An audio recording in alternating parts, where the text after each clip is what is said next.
Adrian to be a lawfully wedded husband, to love and to cherish, to have and to hold, for richer and poorer, in sickness and health, until death may you part. Ikaw matakot. Okay.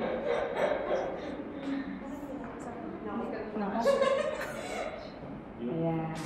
Kasi yan. Joyce, ganun din sa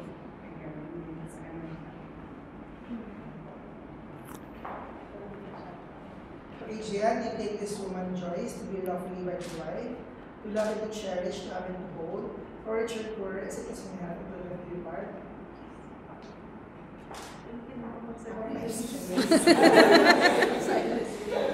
So now, by the powers vested upon me by the government of the Republic of the Philippines, I now declare you man and wife. So Adrian, you may now please your bride.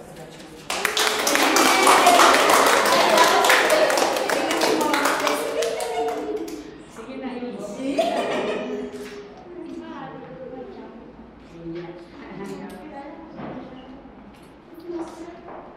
Hindi pinaka-importante. Ang pirmahan.